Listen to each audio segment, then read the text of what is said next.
Hi, everyone. Thanks so much for listening to another episode of Dogman Encounters Radio. I'm Vic Cundiff, and I'll be your host for the show.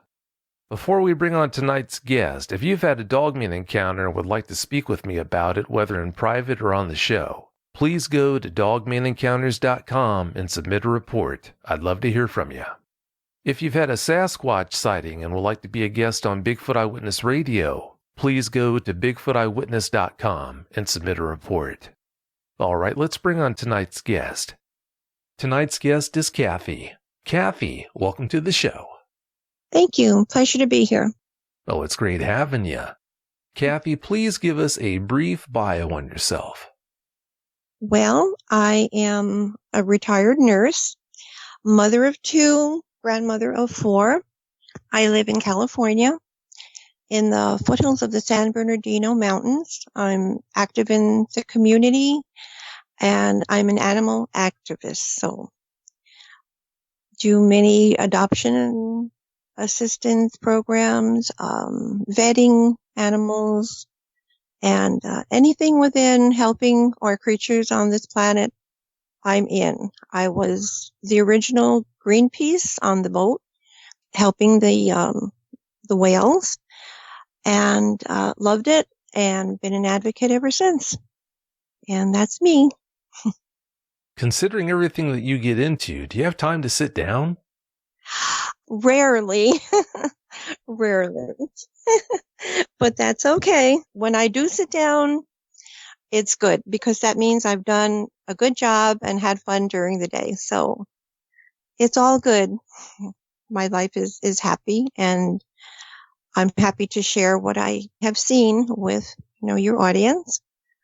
And I appreciate your show a lot, because it's helped me tremendously. Well, I'm so glad you found out about it. Me too. Absolutely. You describe yourself as being a huge animal lover. Have your 2 Dogman encounters affected the way you look at animals now? Actually, animals affected me the way I look at the Dogmen now. I don't see them as things or creatures or an it. I see them more as animals who probably have been here longer time than we have. And I'm not afraid if I come up against another one. It'll be another animal as far as I'm concerned, and it won't be a creature. So I've enveloped another animal into my life, which is a Dogman. That paradigm's a lot different than the one that you had when we spoke for the first time. If I remember correctly, I think you're describing how goosebumps were popping and you were getting dry mouth and everything, talking about your experiences. Please expand on that for us. Well, I was very, very scared to the bone. I mean, I had a fright that was beyond anything that I had ever seen in any ER room, morgue, hospice situation, anything that I could possibly think of. Nothing has frightened me to the bone, where I was feeling ice cold inside. And after 3 years of wondering about this and trying to find answers, and then my sister with her sighting, I was very fortunate to stumble upon your program. And listening to other people in their situations, I didn't feel alone. I didn't feel like I was crazy, or I had seen something that wasn't there.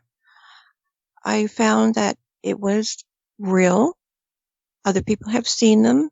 And you as a host got me out of this genre of it, thing, creature, into an animal. And since I love animals so much, I am not afraid anymore. To me, it's another animal that's walking on our planet, deserves to be here, just like we do, and helped me a lot. Just helped me tremendously.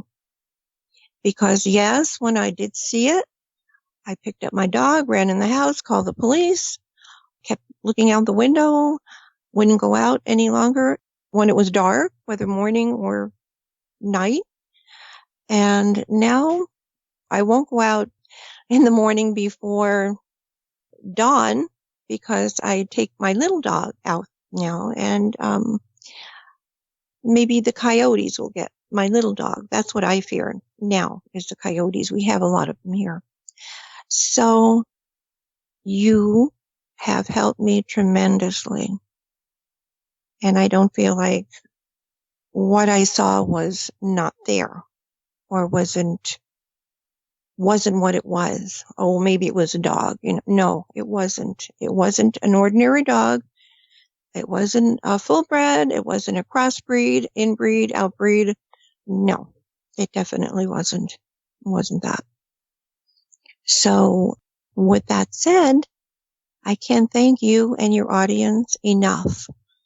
I feel like I'm part of a community with very sane people, like I am. I consider myself a very sane person, and just been an honor now. I feel like it's been an honor to see this creature, animal, that is probably coming into its own, which it should.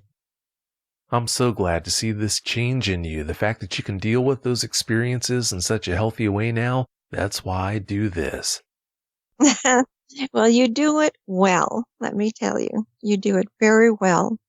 You have brought sense into my life about my sighting, my doggy that I saw, and no more fear. I used to look out my window, because I keep it open at night, and think, before we talked, is that thing going to look into my window? Does it know where I live? Will I see it again? And now it doesn't bother me. It just doesn't bother me at all. Whether it does look in my window, doesn't, it's fine. It's all good. Thanks to you. Well, I'm so glad to hear that you are back to good now. Thank goodness for that. Oh, yeah, it's been 3 years, and 3 years of wondering, am I going crazy? Am I seeing something that's not there? And that's all gone. Kathy, you told me the first time we spoke that you listen to the show every night. After having the encounters you've had, doesn't that give you nightmares? No, not at all. I don't really have nightmares, and I would never have a nightmare about an animal. I've watched many werewolf movies and always been fascinated with wolves, whether it's a werewolf or an ordinary. Been to the sanctuary up here in California and have the privilege of cuddling with wolves.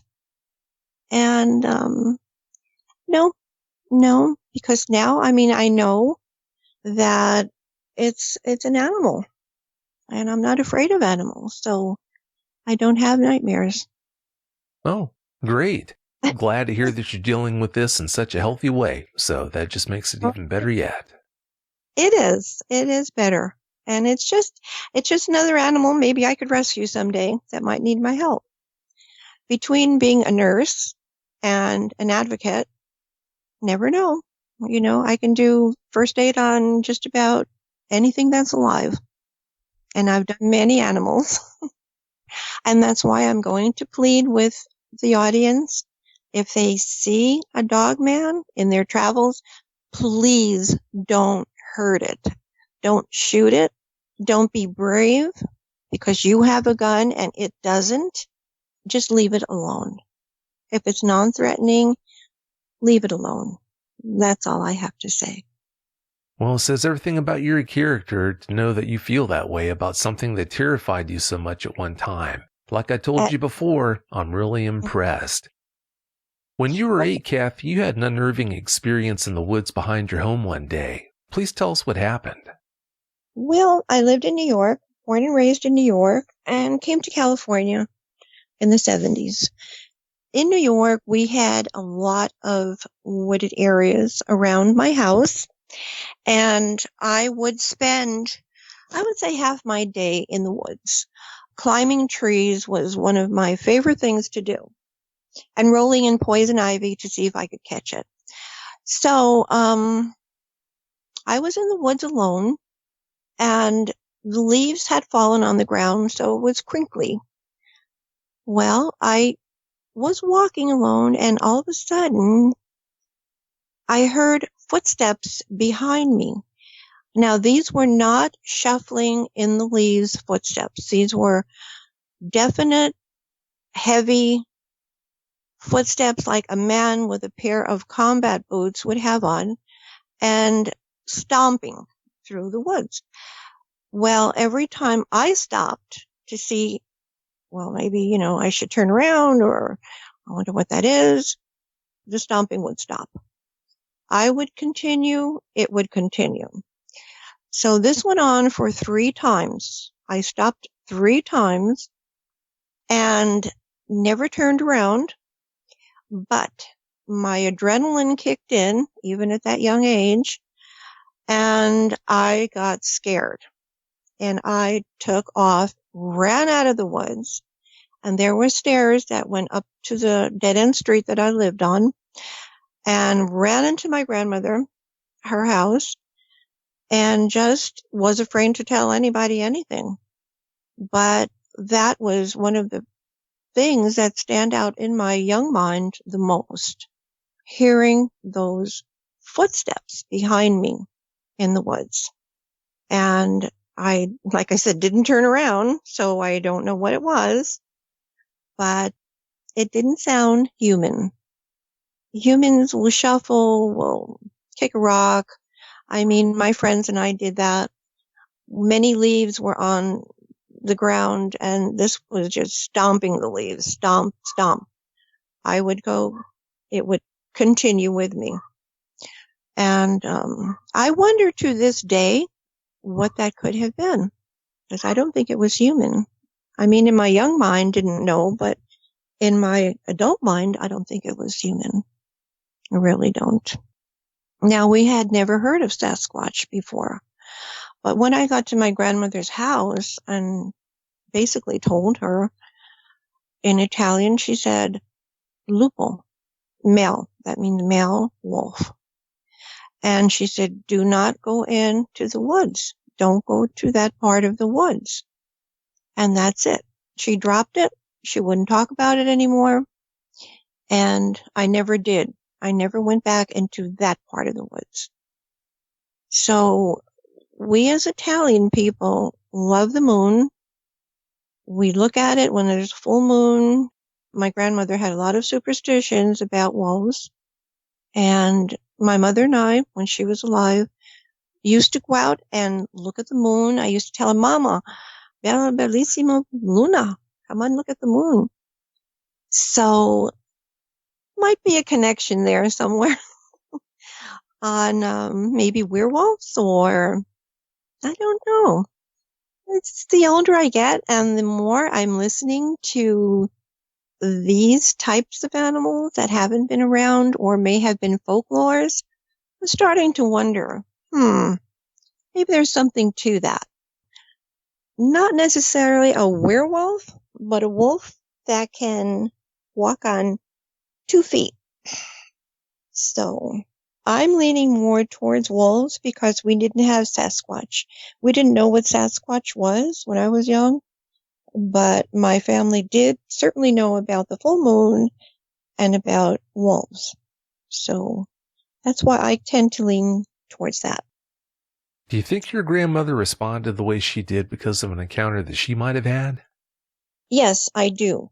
My grandmother had many paranormal experiences in her life, and so did my mother. And they were validated by other people. And I have a feeling that she might have experienced it in the part of New York where she grew up, which was heavily wooded. And especially if there's a full moon, she would tell me to stay in the house.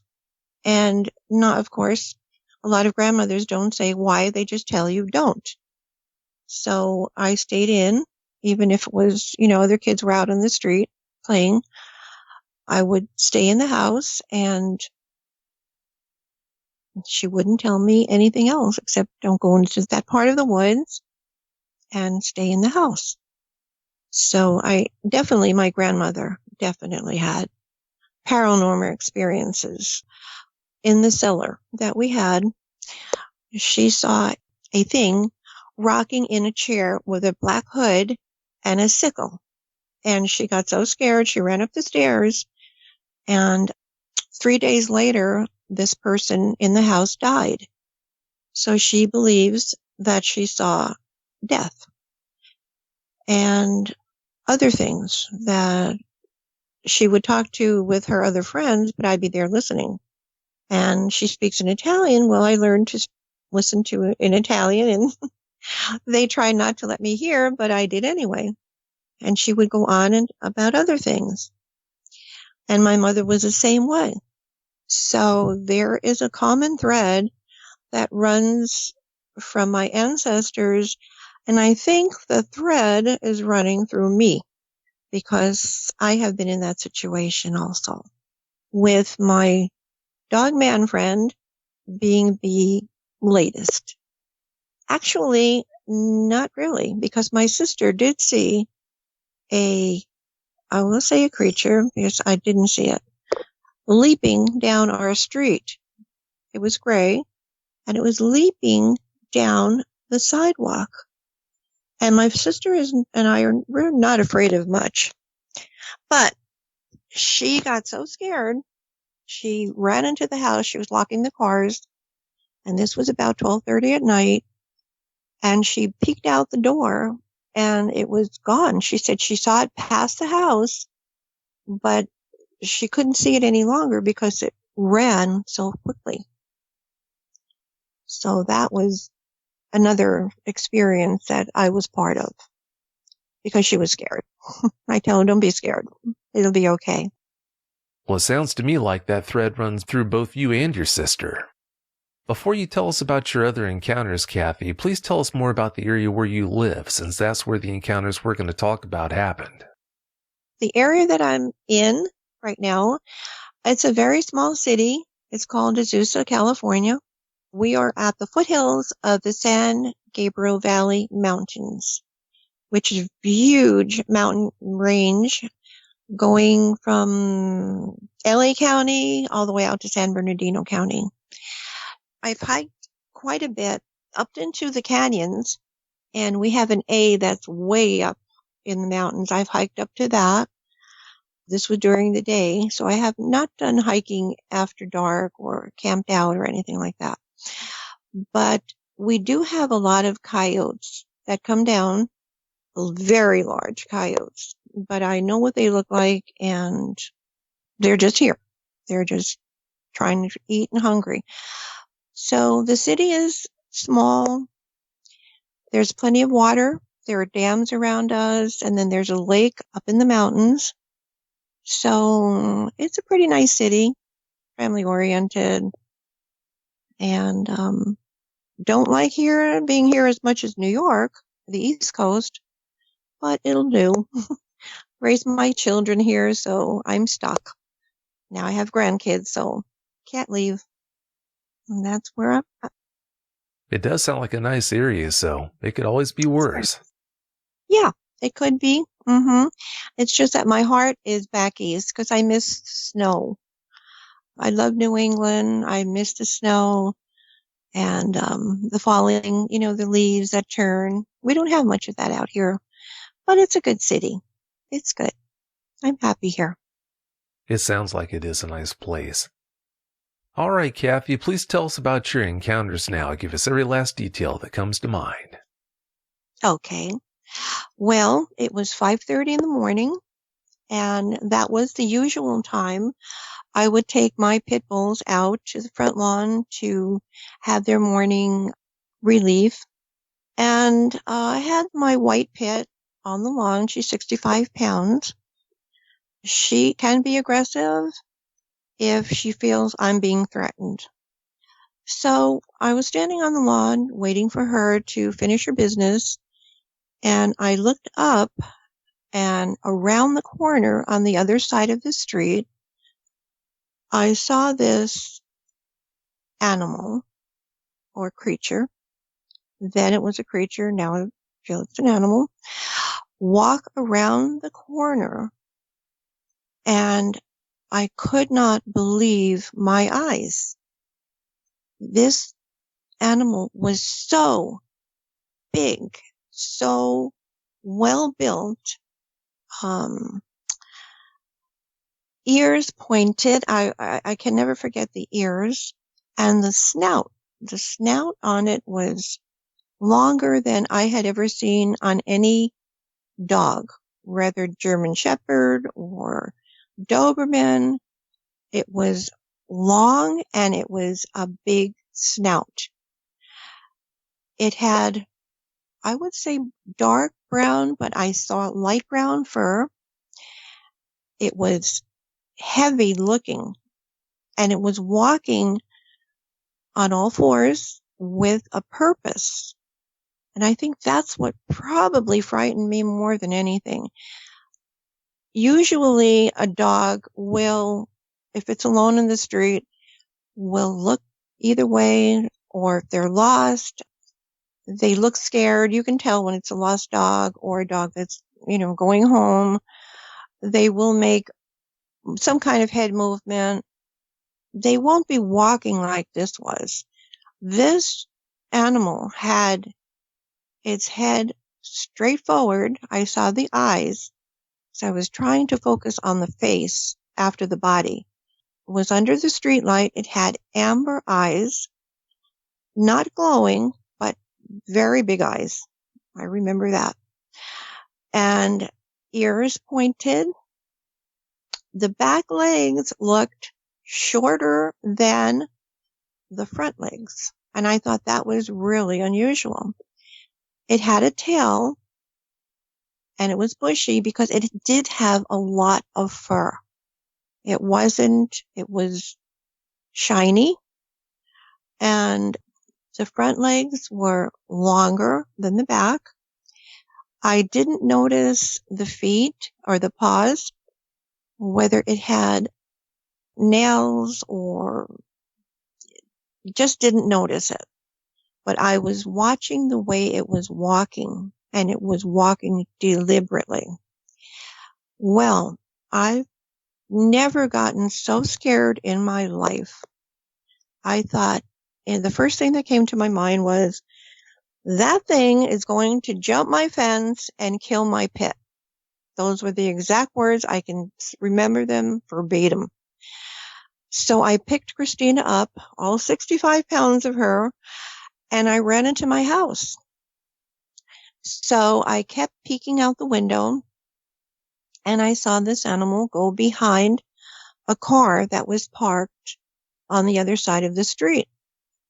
So I'm watching to see it move away from the car, and I didn't.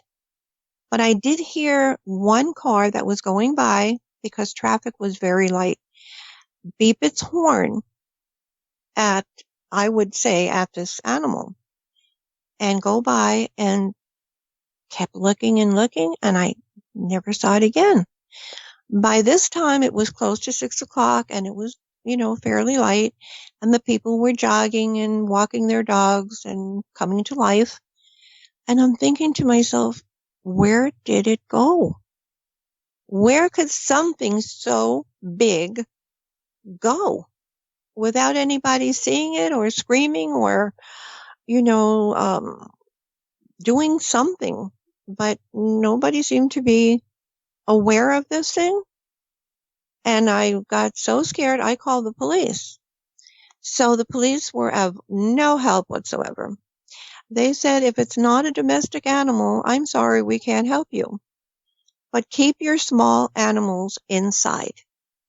So having feral cats outside, went outside, and I stood in my driveway with flower pots. That was the first thing I could put my hands on, was a flower pot. And thinking, if it comes towards me, I won't hit it with a flower pot, because I can't hit an animal, but I will try to scare it away from my cats. Well, it never did. It never came again. I've never seen it since then. When it went behind the car, it disappeared completely. And that has left me puzzled for 3 years, since 2016. I put this on our page on Facebook, the Azusa page, and I got so many responses that were just idiotic. I can't even repeat them because I just blocked them out of my mind. I said, these people here are just too ignorant to understand that there are things out there that we don't know about, so forget that. So I kind of kept it to myself. I thought, I don't know. I saw this thing. I won't be going out before dawn anymore. And that was it. So fast forward to about maybe 3 months ago, 4 months ago, my sister usually locks up. We live together. And she was outside locking the cars and making sure they were locked. Well, she ran in the house. Now, this is her story. She ran into the house and she hurried up and locked the door. She saw some animal that was starting beyond our house and leaping down the street. She said it was gray. It had short fur, long front legs, and shorter bottom legs. And it was on all fours, but it was leaping. And this is what scared her the most, because even if it's a big dog, dogs, when they're running, don't leap. They always have 3 feet on the ground. So anyway, I said, well, I wish I could have seen it. She said, by the time I went to open the door a little bit, she said she saw it go past the house, and she said it went so fast, she lost track of it. I said, I'll be darned. I said, well, okay, that's number 2. So then there was a lady in the neighborhood whose daughter put her on our page, Facebook, with her mom leaves the house 5:30, which again is dark, and she goes to work, goes to the bus station. She happened to see a creature that she didn't describe, but she said her mother went back into the house crying, screaming that there was something out there that frightened her so badly she wouldn't leave the house to go to work. She had her daughter drive her. Now, this woman put this on Facebook, and again, she was ridiculed.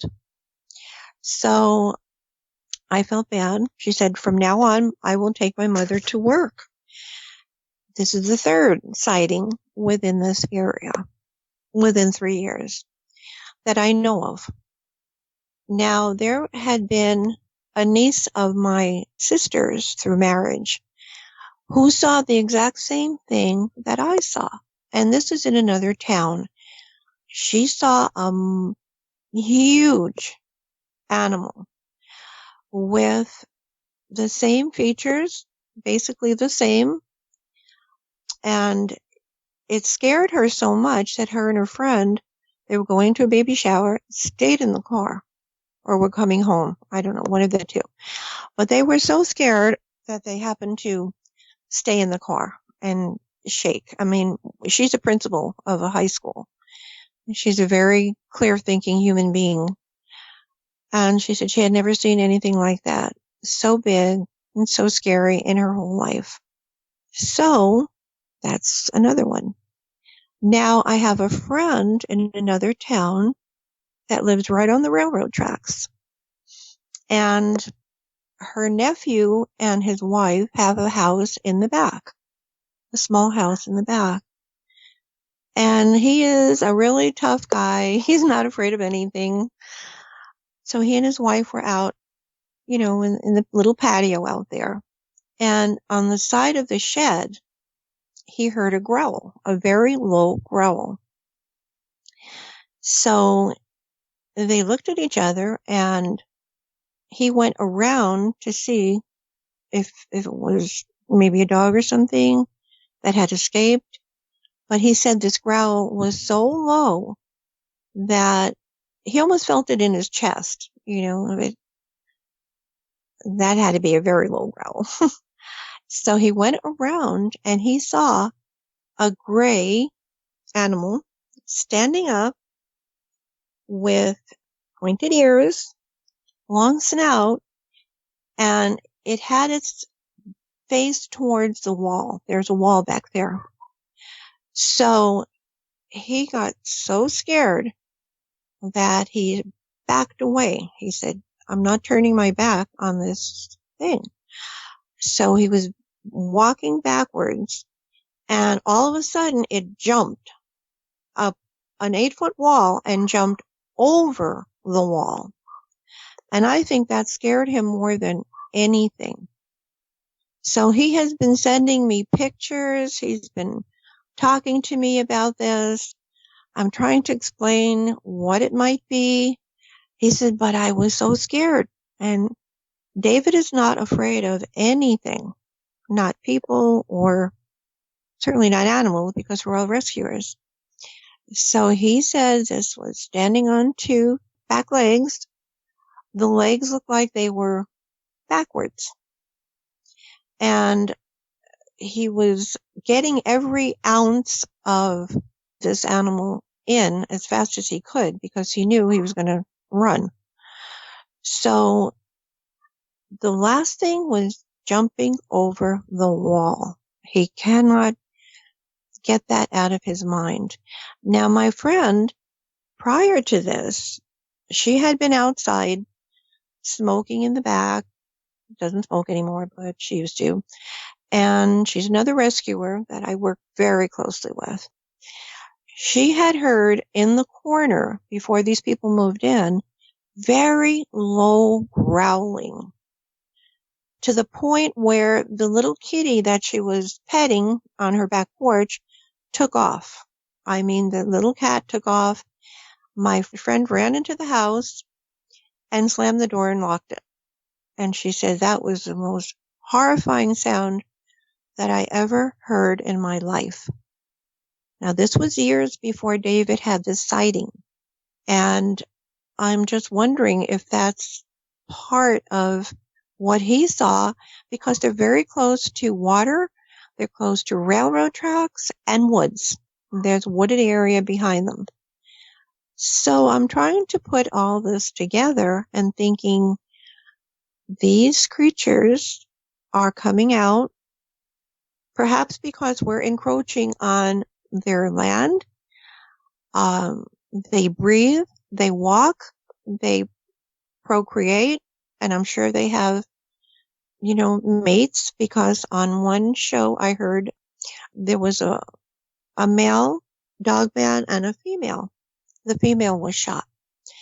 The male dogman had 2 pups. They had pups with them. So they took off running into the woods. And I'm just saying, please don't shoot at them. If they don't have a gun, you shouldn't have a gun. If your life is in danger, run away, but don't kill them. Don't injure them. Someone told me if they wanted to kill you, they would. And obviously, I don't know of anyone that has been seriously injured or killed. They're hungry.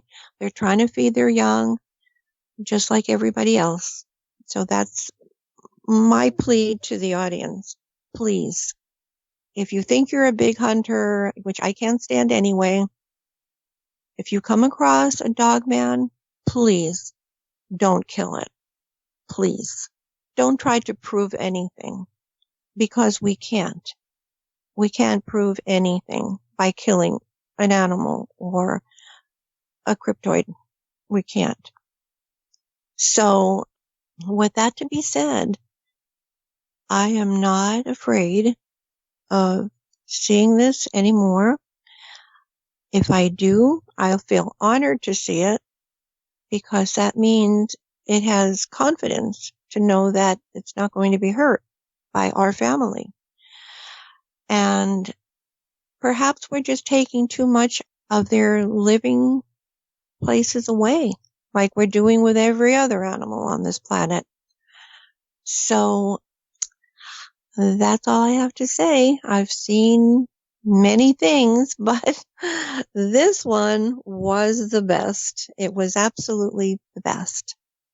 Talking about your encounter, Kathy, you said you saw its eyes. Did it ever look directly at you?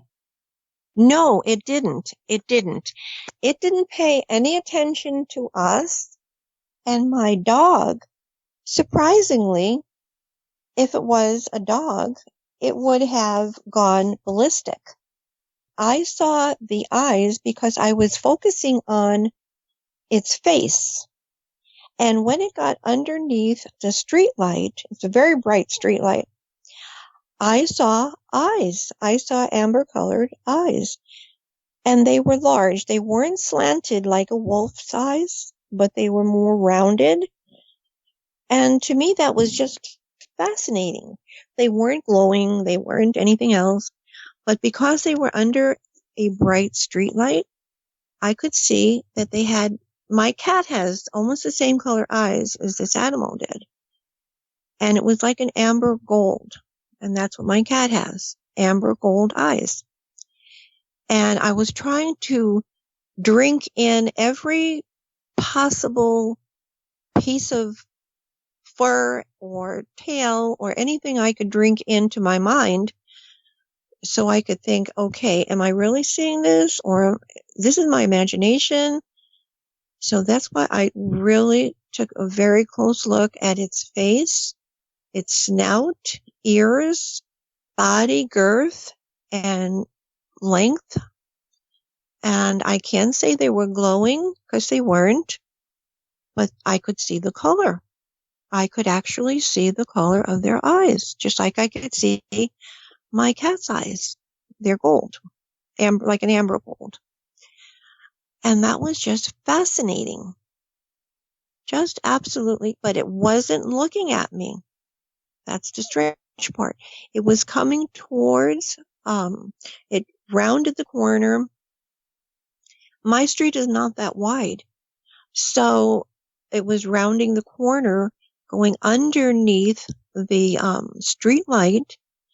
And as it was rounding the corner, I could see the eyes. So I always look at eyes first. The eyes of an animal just get to me. And the ears were up. They were not flopsy. They were up erect with little tufts of fur, and they were very light brown. It had two different color brown. It had a light brown, like a tannish brown, and a darker brown. And it was very shiny. It wasn't mangy looking or dirty looking. It had very, very, very large feet that I remember. But I didn't take too much notice. I just saw it walking, and the feet were big, big feet. It looked like the snout. There was a long time ago a program called Elf, and he was a little character from another planet. And I watched that as a child. He had a long snout, almost with ridges in it. And that snout on this animal reminded me of the snout on this little character. It was very long, didn't see any teeth, the mouth was closed, but it was walking with a purpose. It didn't look to the right, it didn't look to the left, it wasn't afraid. It was just walking with a purpose. And my dog did not pick up a scent, or she would have been climbing the fence. If it was a dog that big, she didn't pay any attention to it, but I drank in every single piece of that animal. And I can remember it. I could draw it to this day. It's burned in my memory. So, yeah, the eyes were very pretty. I would say they were pretty eyes. Might have been a female, I don't know, or it might have been a beautiful male, but it was, I can't even think any more words to describe it. It was awesome. Now I can say awesome. That night, or that morning, I should say, scared to the, I don't know, I was scared to my wit's end. But now I can say it was a very awesome looking creature. Oh, I'm sure that experience was burned into your memory. That's totally understandable. Hey, if I had to draw a picture, I could draw a picture perfectly of this thing. Maybe it was going home. It had maybe pups, I have it in a different frame of my mind now, whereas I can put some of the things together hearing the podcast of people seeing families of dogmen and pups of dogmen, and one person rescued a pup of a dogman, a little pup.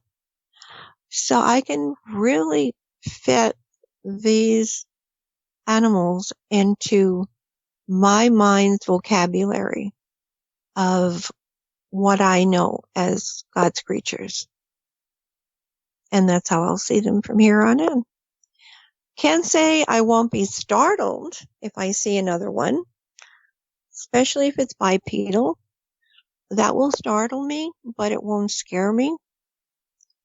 And like I told David, I said, don't be afraid. I said, David, do you think, like you had told me, if that creature turned around and wanted to kill you, it could have, but it didn't. So leave it be. He said it jumped over the wall in one leap. That stuck with him, I think, more than anything else. So those are my stories. And I just think they're meant to be here, just like we are. Leave them alone. Have respect for them.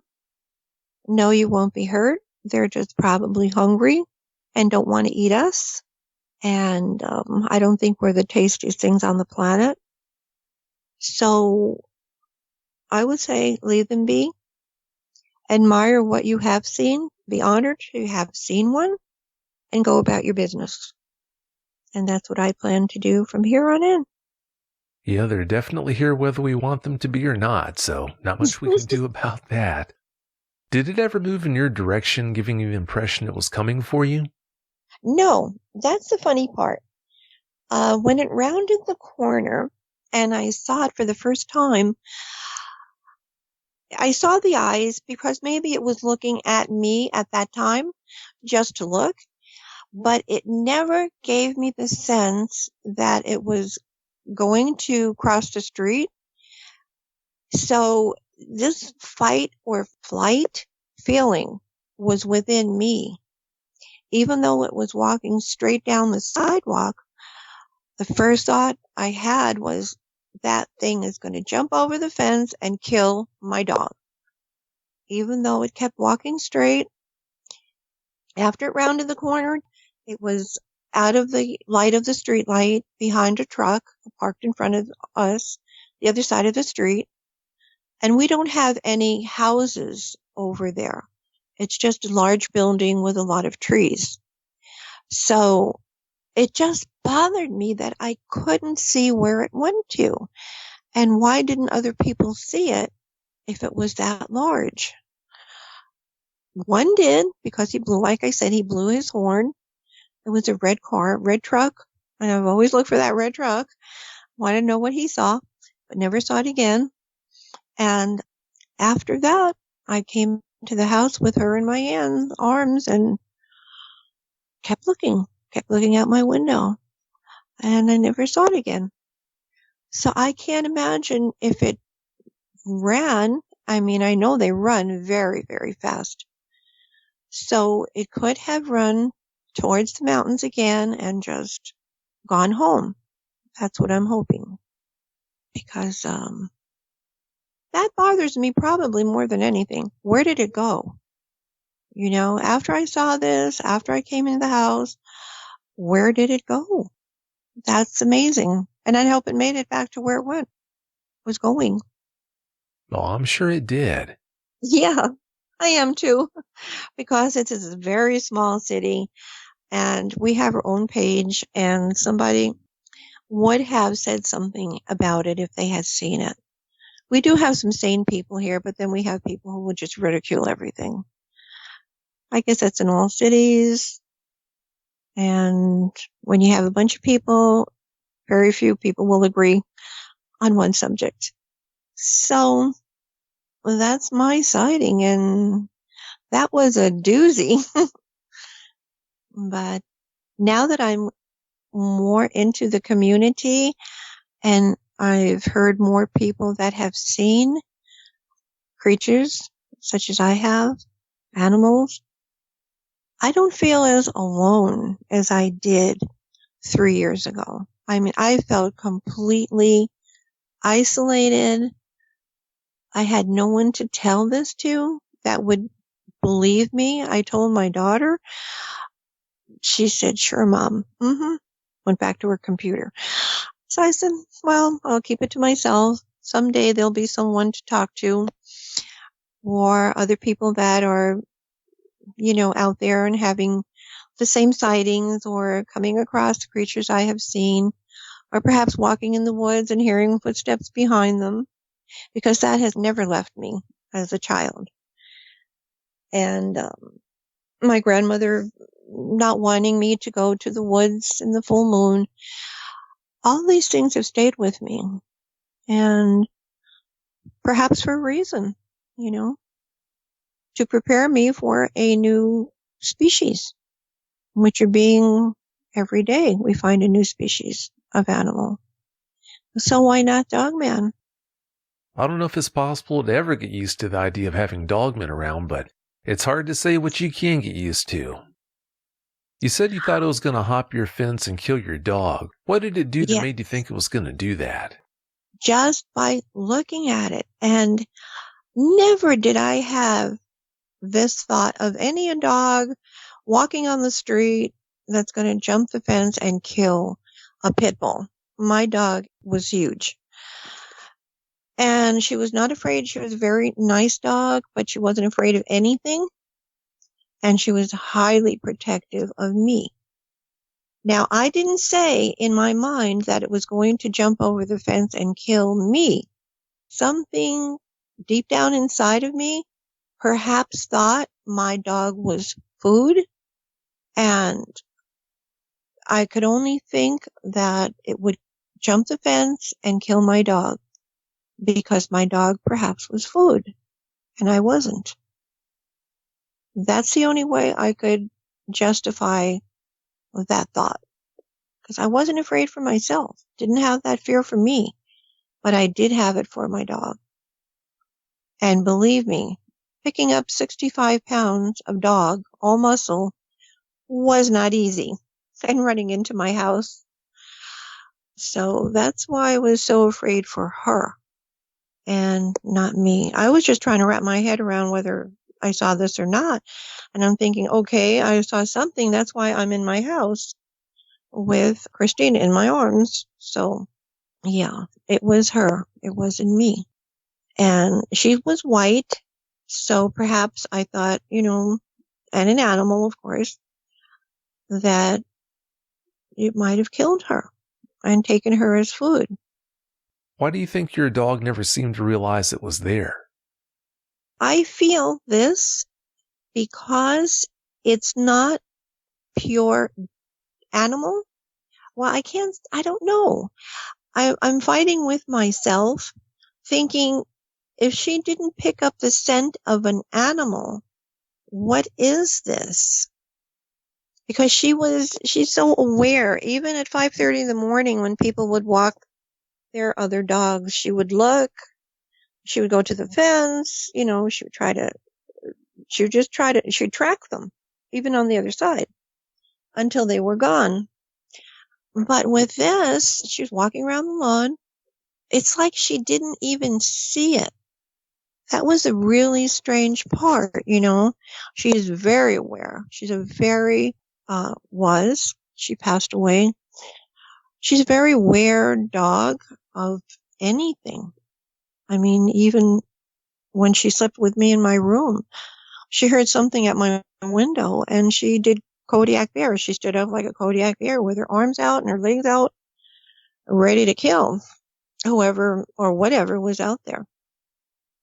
And she was not a killer. She's not a killer pit bull. That's another myth that has to go away. So I don't know. And she did not pick up the scent of a dog. And the animal that was across the street didn't just run around the corner and it walked slowly, but with a purpose, looking straight ahead, didn't look at us. My dog didn't look at it, but it took a good, I would say 5 minutes to walk, where it was, to go behind the car that was parked in front of my house, the truck. So I had a lot of time to drink in the physical aspects of this dogman or creature. And I drank in everything. I could write a book. I could put this on paper. This will never leave my mind. Never. That I saw something so massive. Oh, I'm sure it never will leave your mind. How big would you say it was? Oh my goodness. Yeah. I have nothing to compare it with.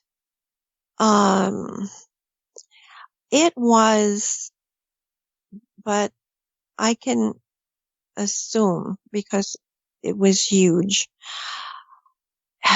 It was maybe 3 or 4 times as big as the biggest Saint Bernard you've ever seen. That was big. Feet wise, I'm not too good at 3 feet, 4 feet. It was long, twice as long as any dog. If this animal stood up, it would have been tremendously tall because on all fours, it was huge.